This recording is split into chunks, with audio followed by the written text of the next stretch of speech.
اپنا الہ مان کر اپنی گردن اس کے سامنے جھکا کر ثابت کرنا ہوگا کہ صحیح معنوں میں تم اس کے غلام ہو اور اس کی غلامی کے علاوہ کسی اور قرادے کو برداشت نہیں کر سکتا۔ تو یہ مسئلہ پورے قرآن کا ایک مسئلہ ہے۔ کبھی اس انداز سے، کبھی یہ کہ انسانیت جب بھول جاتی ہے، جب ایمان کا مقام اس کے اندر باقی نہیں رہتا اور یہ دنیا ہے چھا جاتی ہے،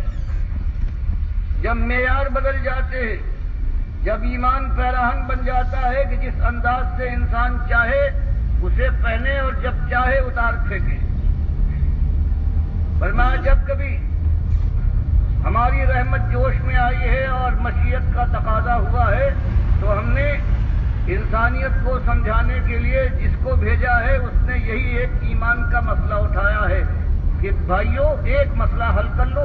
پھر تمہارے ہزار مسائل ہیں چٹکیوں میں حل ہو جائیں گے۔ فرماتا ہے وَلَقَدْ بَعَثْنَا فِي كُلِّ أُمَّةٍ رَسُولًا أَنِ اعْبُدُوا اللَّهَ وَاجْتَنِبُوا الطَّاغُوتَ۔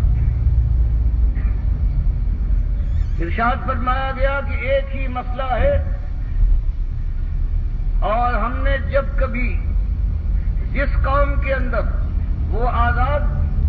اور سرخوش اور دیوانی بن گئی ہو اپنی دنیاوی جوش کے اندر، جیسے قوم عاد تھی یا قوم ثمود تھی، یا کوئی غلامی میں جکڑی ہوئی قوم ہو جیسے بنو اسرائیل کے لوگ تھے، یا عرب کے ریگزاروں میں بسنے والی ایک ایسی قوم ہو کہ جس کے معاش کے اوپر ہر وقت بجلیاں تڑپتی، یا مرغزار ہوں شام اور فلسطین کے، یا بابل اور نینوا کے، ہر جگہ ایک ہی مسئلہ کہ انسانیت کو باخبر کیا گیا ہے کہ ایک مسئلہ ہے تمہارے ایمان کا کہ اللہ کے غلام بن کر مالک کو اپنا ایک ملجا اور ماوا، مالک کو رب، اپنے پروردگار کو الہ، اس کو معبود مانو اور اس کو الوہاب سمجھ کر وہ داتا گردانو، مشکلوں میں حلال المشکلات وہ ہے، غوث تمہارا وہ، فریاد رس ہو، مجیب الدعوات، سمیع الدعا ایک ہے، اس کو یوں ماننے کے ساتھ ساتھ واجتنبوا الطاغوت۔ اور کتنے یہ باطل ہیں، اپنا تخت بچھائے ہوئے طاغوت کی شکل میں براجمان ہیں اور اپنی چلاتے ہیں، خود مختاری کی ہوا میں دیوانے بن گئے ہیں۔ دنیا ان کے سامنے سر بھی جھکاتی ہے، ان کے تخت کو بھی اپنے کاندھوں پر اٹھاتی ہے، اس کی حفاظت کے لیے اپنے بال بچوں کو قربان کرتی ہے ان کے اوپر سے اور ان کی بات مانتی ہے۔ فرمایا اگر ایماندار صحیح معنوں میں توحیدی ہو تو اس طاغوت کے تم دشمن بنو گے، اس سے میل ملاپ، لین دین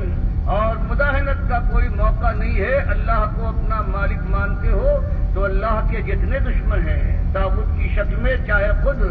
اللہ کی بندگی کی طرح سے اپنی بندگی کی طرف بلائے، مالک کی کبریائی کی چادر پر ہاتھ ڈال کر خود اوڑھنا چاہیں یا کسی اور کو وہ چادر اڑانا چاہیں، فرمایا یہ سارے طاغوت ہیں، ان کے دشمن بن کر اٹھو گے۔ یہ بات مکے کی آیات میں آ رہی ہے۔ سورہ بقرہ پہلی سورت نازل ہوئی ہے، اس میں اور دوسرے انداز سے اور سختی کے ساتھ میں یکفر بالطاغوت ویؤمن باللہ فقد استمسک بالعروۃ الوثقی لا انفصام لها۔ اب انداز میں ایک اور تیکھا بنا گیا کہ اللہ کے بندو 13 سال تم میں سے کتنے ہیں کہ اللہ کی راہ میں ان کو آزمایا گیا ہے بلائے حسن کے ساتھ، اور پھر ان کو اللہ کی طرف سے توفیق ملی ہے ہجرت تک۔ یہ 3 مارکے انہوں نے سر کر لیے ہیں، اب آخری مارکہ فولاد کا مارکہ آنے والا ہے جہاں پر سر اچھلتے ہیں، سینے چاک ہوتے ہیں۔ اب وہ بھی دعوت دے رہا ہے، اور بات وہی ہے، شیطان کبھی دل کے اندر یہ ڈالے کہ 13 سال گزر گئے، مکے کے اندر چین نصیب نہ ہوا، رات کی نیند میسر نہ آئی، صحیح معنوں میں اطمینان کے ساتھ نہ دن کا چین، پھر رشتے ٹوٹے، ناطے الگ ہوئے، آخر کار یہ ہے کہ شہر سے نکالے گئے، معاش جاتا رہا اور اس کے بعد ماحول کی ساری یادیں تک فراموش کرنا پڑی۔ اگر شیطان دل میں یہ ڈالے کہ یہ کیا زندگی ہوئی، اپنی قوم کے ساتھ تمہارا یہ معاملہ ہے، تو اللہ نے اطمینان دلایا کہ نہیں، ایمان کا تقاضا یہی ہے، ہمارے پاس تو بہرحال تم کو آنا ہے۔ ہماری غیرت کا تقاضا، تمہاری بندگی کا تقاضا یہ ہے کہ اس معاملے میں ذرہ برابر تمہاری کوئی کمی نہ ہونا چاہیے، اس لیے کفر کرو اس طرح سے۔ جو بھی اللہ کے خلاف جو ہے، خود اپنے کو اللہ کی جگہ پر لانا چاہے یا اس کے ساتھی اس کو آگے بڑھانا چاہے، اللہ کی کسی بات کے خلاف، اللہ کے نبی صلی اللہ علیہ وسلم کی کسی چیز کو وہ غلط کہے تو وہ طاغوت ہے، اور اس کے تم کو دشمن اس کا کفر کرنا چاہیے، تب کہیں تمہارا ایمان ایمان ہوگا۔ اور اگر کہیں تم نے ان طاغوت کے ساتھ کوئی رعایت کی تو اس کے بعد تم کافر ہو۔ سن لو، والذین کفروا اولیاءہم الطاغوت، جو اللہ کے خلاف بات کہنے والے، پرچار کرنے والے ہیں، ان کو اپنا ولی اور حامی اور ناصر اور رحمت اللہ علیہ اور امام بنائے۔ مالک فرماتا ہے یہ صرف کافر ہو سکتے ہیں کہ جو ایسے لوگوں کو اپنا اولیاء بنائے، اپنا ولی بنائے طاغوت کو۔ تو اس انداز سے مالک نے اس ایمان کی بات کو اس طرح سے کھول کر قرآن کے اندر بیان فرما دیا۔ ہر جگہ پر ایک ہی بات جگہ جگہ پر آ رہی، طاغوت کو 8 جگہ پر پروردگار نے مختلف انداز سے، جن کی پوجا ہو، جن کی پکارے ہوں، جو اللہ سے پھیر رہے ہوں، جو اللہ کی کتاب کے بغیر اپنی بات یا اپنے باپ دادا کی بات پر فیصلہ کرے، سب کے لیے اللہ نے فرمایا یہ طاغوت ہے۔ اللہ کے خلاف جو آواز بھی اٹھتی ہے یہ طاغوت کی آواز ہے، اور تم اس کے دشمن ہو۔ اور اسی ایمان کے مسئلے کو اللہ تعالیٰ نے پورے قرآن میں بیان فرمایا کہ جو آتا ہے ہماری طرف سے وہ ایک ہی بات اٹھاتا ہے کہ تمہارے 1000 مسائل صحیح، لیکن اصلی مسئلہ یہ ہے کہ بندگی کے اس رشتے کو جس کے اندر لوچ پیدا ہو گیا ہے یا تم نے کاٹ لیا ہے اپنے مالک سے، اس کو جوڑو۔ اس لیے جو آتا ہے یہی ایک بات کہتا ہے کہ یا قومی عبدوا اللہ ما لکم من الہ غیرہ، ایک ہی مسئلہ اٹھاتا ہے۔ قرآن لگاتار پوری دعوتیں بیان فرماتا ہے کہ حضرت نوح سے لے کر جو بھی آیا ہے اس نے قوم کے سامنے یہی ایمان کا مسئلہ رکھا ہے کہ اللہ کے بندو، پہلی چیز یہ ہے کہ اللہ تمہارا اکیلا مالک ہے، تم اس کے بندے ہو۔ ایمان کے اقرار کے بعد تم اپنی جان اور مال کو بیچ چکے ہو اس کے ہاتھ جنت کے بدلے میں۔ اب اس کی مرضی کے مطابق تمہاری جان لگے گی، تمہارا مال صرف ہوگا، تمہاری آرزویں اور تمنائیں ہیں اس کے اشاروں پر قربان ہو کے دکھا دیں گی۔ تب کہیں جانے کے بعد پھر وہ دن آئے گا کہ اللہ کی رحمت کا سایہ تم پر ہوگا، اور پھر اللہ تم سے یہ کہہ دے گا کہ اب جو چاہو کرو، تمہاری مشیت کے اندر کبھی رکاوٹ پیدا نہ ہوگی۔ تو یہ مسئلہ تھا، یہی اللہ کے نبی صلی اللہ علیہ وسلم نے اٹھایا ہے۔ 1000 مسائل تھے اللہ کے نبی صلی اللہ علیہ وسلم کی قوم کے اندر۔ سب سے بڑا مسئلہ معاش کا تھا۔ اگر قوم کو ساتھ لے کر جمہوریت کا یہ رنگ اختیار کرنے کے بعد یہ بازی کھیلنا ہوتی کہ اقتدار پر قابض ہو جاؤ اور اس کے بعد دین لے آؤ گے، پیغمبر ہوں، بالکل بدل دوں گا ساری چیزوں کو، تو ان کا طریقہ یہ ہوتا کہ قوم کے سامنے یہ بات لاتے کہ دیکھو تمہاری تنگی کا عالم یہ ہے، تمہارے پاس زمین کتنی ہے جو زمین تمہارے لیے غلہ یا اناج پیدا کر سکے، پانی کی یہ کمی ہے، کھانا بدوشی کی زندگی اختیار کرنا پڑ رہی ہے، مجبور ہو، اور جو جن کے پاس کچھ تھوڑی دولت ہے وہ کمزور کو پیچھے ڈال رہے ہیں، ان کی آبرو کے دامن کو تار تار کرتے ہیں، اور جو چاہتے ہیں کر گزرتے ہیں۔ ہزاروں لاکھوں یہ غلام پھیلے ہوئے ہیں، نہ ان کی آبرو کی قیمت ہے نہ ان کی جان کا۔ اور پھر سیاست کا رنگ دکھاتے کہ تم اپنے ملک کی حالت نہیں دیکھتے، کیسے کمزور، ناتما اور بے شرم ہو گئے ہو کہ شمال کے اوپر 3 معبودوں کے پوجنے والوں کا راج ہے، عیسائیوں نے تمہارے اپنے ملک کا حصہ ہتھیا لیا ہے۔ جنوب کے اندر یونان، یمن کے اندر حبشی عیسائیوں کی حکومت ہے، اور اسی طرح سے مشرق کے علاقے پر، بحرین کے علاقے پر یہ کسرا ہے، یہ دندنا رہا ہے، اس نے قبضہ کر لیا ہے، شرم کرو اور میرے ساتھ آؤ، آزادی بھی، ملک کی آزادی بھی ہے، معاشی تنگی بھی دور ہوگی، کوئی مسئلہ اٹھاتے قوم ان کے گرد جمع ہو کر اور اپنی جانوں کا قلعہ بنا لیتی۔ لیکن اللہ کے حکم سے آپ جانتے تھے کہ مسئلہ ایک ہی ہے، ایمان کا مسئلہ اس دنیا میں سارے مسائل کو اسی ذریعے سے حل کیا جا سکتا ہے، اور اصلی مسئلہ ہے جہنم کی آگ سے بچنے کا، وہ اسی انداز سے حل ہو سکتا ہے۔ اسی لیے آپ نے اس بات کو اٹھایا ہے، اللہ نے جب حکم دیا ہے تو یہی مسئلہ اٹھا ہے، اور پہلے ہی دن جب اس کو عام کیا گیا ہے تو خود اپنا چچا ہے وہ سننے کے بعد کہتا ہے تبن لگا شاعر یوم، کہ تم نے سارا دل خراب کر دیا، تیرے ہاتھ ٹوٹ جائے اپنے اس بھتیجے سے کہ جس کے ساتھ محبت کا یہ اس کا معاملہ تھا، کہ جب سنا ہے اس نے کہ میرے بھائی عبداللہ کے گھر میں لڑکا پیدا ہوا ہے، حضرت سویبیہ کو اس خوشی میں آزاد کر دیا ہے، کہ تو اس کا یہ حال ہے کہ یہ مسئلہ جب ان کے سامنے آیا ہے وہ چیز پڑا ہے۔ اور پھر منیب ازدی رضی اللہ تعالیٰ عنہ اپنا واقعہ بیان کرتے ہیں، بخاری تاریخ کبیر میں لائے ہیں کہ پھر جاہلیت کے زمانے میں جب میں ایمان نہیں لایا تھا، مکے جانا ہوا تو میں نے دیکھا کہ ایک صاحب ہیں، وہ یہ کہہ رہے ہیں قولوا لا الہ الا اللہ تفلحوا، کہ لوگوں ایک مالک کو اپنا مالک مان کر اعلان کر دو تو فلاح تمہارے گھر کی چاکری کرے، تم ہی کامیاب ہو گئے اس دنیا میں بھی، اور اس کے بعد جو زندگی آنے والی ہے، کہتے اس کے بعد میں نے دیکھا کہ قوم کے لوگ کوئی بہا ہے جس نے تھوکا ہے آپ کے اوپر حقارت سے، کوئی ایسا ہے جس نے زمین سے خاک اٹھا کر آپ پر پھینکی ہے، اور کوئی ہے جو گالیاں دیتا رہا ہے یہاں تک کہ دوپہر ہو گئی۔ اتنے میں ایک لڑکی آئی ہے بڑا برتن لے کر پانی کا، اور اس نے اس گندگی کو صاف کرنے کی کوشش کی ہے، تو یہ صاحب کہنے لگے کہ بیٹی غم نہ کرنا، مایوس نہ ہونا، تیرے باپ کو اللہ مغلوب نہ کرے گا اور اکیلا نہ چھوڑے گا۔ کہتے میں نے لوگوں سے پوچھا کہ یہ کون صاحب ہیں جن کے ساتھ یہ سلوک ہو رہا ہے، اور یہ لڑکی کون تھی؟ لوگوں نے بتایا یہ نئے دعوے دار ہیں رسالت کے، ان کا نام محمد ہے، عبداللہ کے بیٹے۔ میں نے کہا وہ لڑکی کون سی تھی جو برتن لے کر آئی تھی پانی کا، جس سے انہوں نے کہا تھا کہ بیٹی غم نہ کر، اللہ تیرے باپ کو اکیلا نہ چھوڑے گا؟ کہا یہ ان کی بیٹی زینب تھی۔ تو یہ بات آپ دیکھ رہے ہیں کہ یہی بات آپ نے اٹھائی ہے، اور پھر چاہے وہ مینا کے جب اس زمانے میں کفار بھی حج اور عمرہ کرتے تھے،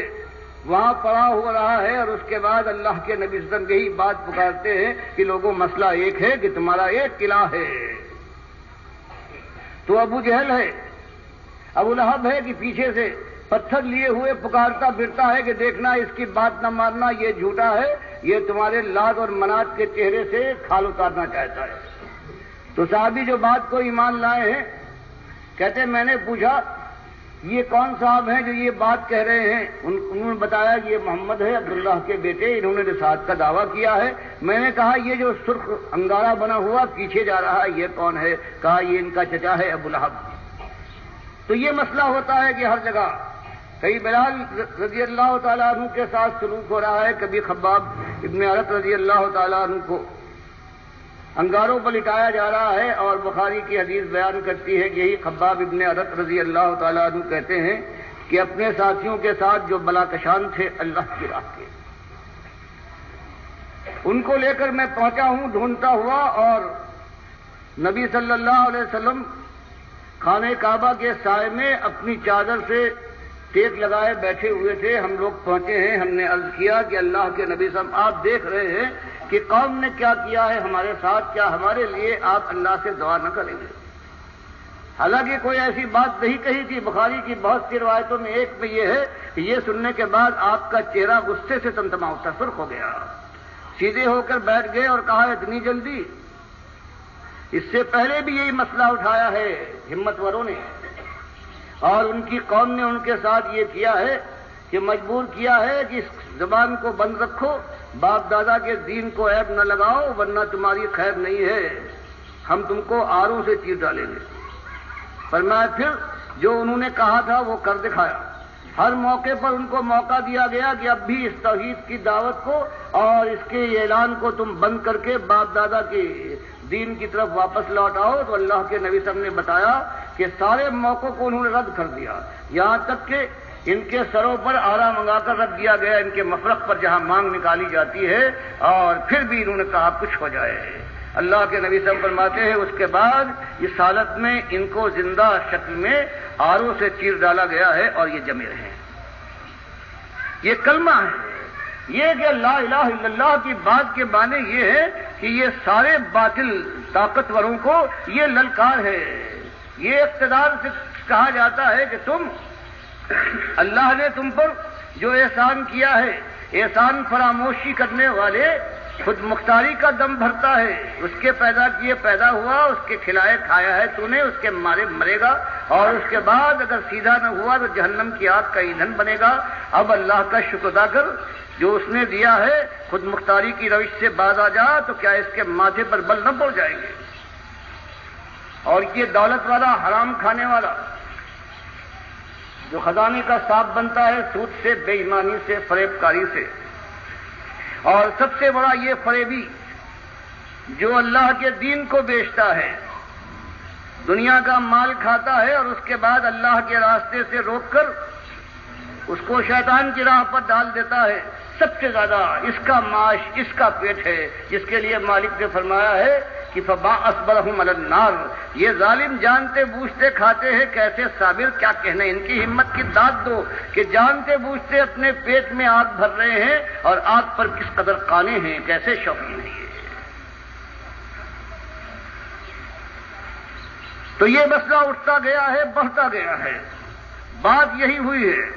کہ دیکھو اصلی مسئلہ ہر رنگ سے آیا ہے، وہ ذات کا مسئلہ ہو، اللہ نے